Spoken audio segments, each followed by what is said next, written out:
hyvää päivää, eli yhteenpäivää. Kuopiolaiset. Kuopioon on aina mukava tulla. Presidentinvaalit todellakin Maa edes ei ole päivittynyt. Tammikuussa tai ensimmäinen kierros, ja äänestämistä jatketaan sitten tarvittaessa helmikuun puolella. Presidentin valtaoikeudet eivät tänä päivänä ole yhtä laajat kuin ne olivat menneinä aikoina, mutta se, että äänestysaktiivisuus presidentinvaaleissa on hyvin korkea, kertoo siitä, että presidentti-instituutiolla on edelleen suomalaisille suuri merkitys.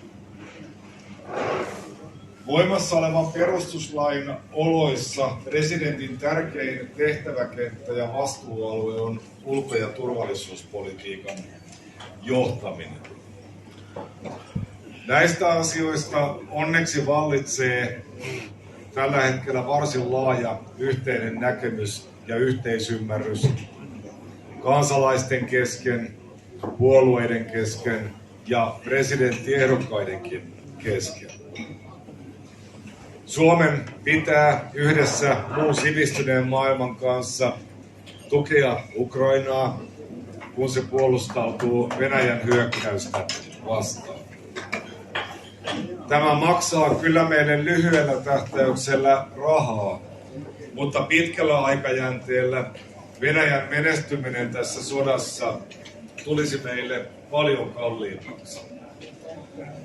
Ukrainan tukeminen on paitsi solidaarisuutta, myös investointi meidän omaan turvallisuuteemme. Ja sama pätee Venäjää vastaan asetettuihin pakotteisiin. Kun valitsette itsellenne ehdokasta presidentin vaaleissa, älkää katsoko ainoastaan sitä, mitä mieltä ehdokkaat ovat nyt. Tarkastelkaa myös sitä, mitä he ovat sanoneet ja tehneet tähän asti. Tässä ei ole kyse pelkästään jälkiviisastelusta. Kyse on siitä, että ulko- ja turvallisuuspoliittisen johdon pitää pystyä tarkastelemaan ympärillä tapahtuvia asioita realistisesti. Sinisilmäisyys, hyväuskoisuus ja toiveajattelu ovat huonoja ja vaarallisiakin ominaisuuksia Suomen kaltaisen pienen maan ulkopoliittiselle johdolle. Suomessa moni päättäjä, mukaan lukien moni presidenttiehdokas, joko ei nähnyt tai ei halunnut nähdä meidän itänaapurimme huolestuttavaa kehitystä, joka alkoi tosiasiassa jo diktaattori Putinin valtaan noususta yli 20 vuotta sitten. Moni kannatti esimerkiksi Suomen liittymistä jalkaväkimiinat kieltävään Ottawan sopimukseen. Moni kannatti kaksoiskansalaisten pääsyä turvallisuuden kannalta keskeisiin korkeisiin virkoihin ja samoin venäläisten vapaata oikeutta hankkia maa-alueita Suomesta. Ja ennen kaikkea hyvin moni suomalainen poliitikko edisti Suomen ja Venäjän riippuvuutta venäläisestä öljystä ja kaasusta. Näiden virheiden ja tämän lyhytnäköisyyden hintaa maksetaan tällä hetkellä kalliisti niin Suomessa kuin muuallakin Euroopassa. Monet näistä poliitikoista ovat nyttemmin myöntäneet virheensä ja se on hyvä asia. Maailmassa eletään kuitenkin tällä hetkellä hyvin turbulentteja aikoja. Uusia kriisejä ja ongelmia tulee kaiken aikaa eteen ja näin tulee varmasti käymään myös tulevien 6 vuoden aikana. Esimerkkinä voidaan mainita Kiina, jonka teollisesta tuotannosta me olemme täysin riippuvaisia. Tai Lähi-itä ja Afrikka, joissa muhii uusi siirtolaispommi.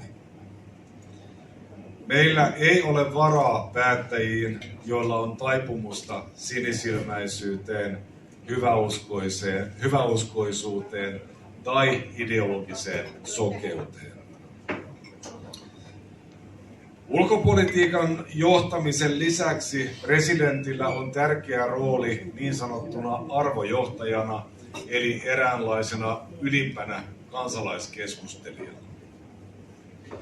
Presidentillä on oikeus ja velvollisuus nostaa esiin kansakunnalle tärkeitä asioita ja ilmiöitä, myös ja varsinkin silloin, kun esimerkiksi media ja puolueet ovat haluttomia puhumaan niistä. Tasavallan presidentillä ei nykyään ole kovin paljon suoraa sisäpoliittista valtaa, mutta hänellä on sitäkin enemmän arvovaltaa ja vaikutusvaltaa, ja hänen sanomisillaan on edelleen painoarvoa, eikä niitä ole helppoa sivuuttaa. Presidentinvaalikampanjani teema on turvallinen tila. Moni teistä on varmasti kuullut tämän käsitteen aiemminkin. Kun vihervasemmisto vaatii turvallista tilaa, se tarkoittaa sitä, että tavallisen ihmisen on jatkuvasti oltava kieli keskellä suuta ja varottava sanojaan, jotta joku todellinen tai kuviteltu vähemmistö ei pahoittaisi mieltään. Minä ja perussuomalaiset taas ajattelemme niin, että Suomi on tavallisten suomalaisten kotimaa. Ja sen pitää olla turvallinen tila niille tavallisille suomalaisille. Turvallisuutta on monenlaista. Yksi tärkeimmistä turvallisuuden muodoista on taloudellinen turvallisuus. Suomessa pitää olla kannattavaa tehdä palkkatyötä ja harjoittaa yritystoimintaa. Elinkustannukset, asumisen ja liikkumisen kustannukset ja verotus täytyy pitää kurissa. Mutta tämä edellyttää sitä, että verorahaa ei lapioida erilaisiin Kankkulan kaivoihin sen enempää kotimaassa kuin ulkomailla. Vielä tärkeämpää on fyysinen turvallisuus. Suomalaisen pitää voida omassa maassaan luottaa siihen, että hänen lapsensa voivat käydä turvallisesti koulua. Että lapsille ja nuorille ei myydä pillereitä tai ruohoa kauppakeskuksissa tai koulujen nurkilla. Että lapsilta ja nuorilta ei varasteta vaatteita päältä ja kenkiä jalasta kadulla, ja että he eivät saa puukosta tai nyrkistä päähänsä. Nämä ovat valitettavasti yhä tutumpia ilmiöitä suomalaisille, etenkin suuremmissa kaupungeissa. Ne liittyvät kiinteästi sinisilmäiseen ja hyväuskoiseen maahanmuuttopolitiikkaan, joka on jatkunut vuosikymmeniä. Ruotsista tulevat uutiset näyttävät, mikä meitä odottaa, jos näitä ongelmia ei aleta ottaa vakavasti ja jos naapurin tekemistä virheistä ei opita, jos tähän asti noudatettua kurssia ei muuteta. Nämä ovat, hyvät ihmiset, minun mielestäni paljon tärkeämpiä asioita turvallisen tilan kannalta kuin se, että joku sanoo rumasti sosiaalisessa mediassa. Ja nämä ovat niitä asioita, joita minä aion presidenttinä pitää esillä. Vaalit ovat muutaman kuukauden kuluttua. Arvioikaa ehdokkaita ja katsokaa, mitä he ovat tehneet ja sanoneet tähän asti. On nimittäin todennäköistä, että he tulevat tekemään ja sanomaan tismalleen samaa, jos heidät valitaan presidentiksi. Minä ja perussuomalaiset olemme konservatiivinen, realistinen ja isänmaallinen vaihtoehto. Kiitoksia huomiostanne. Toivotan teille oikein mukavaa lauantaipäivää ja syksyä.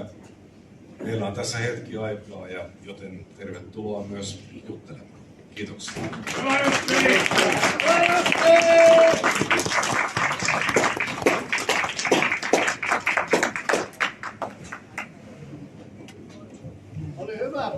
Kiitoksia.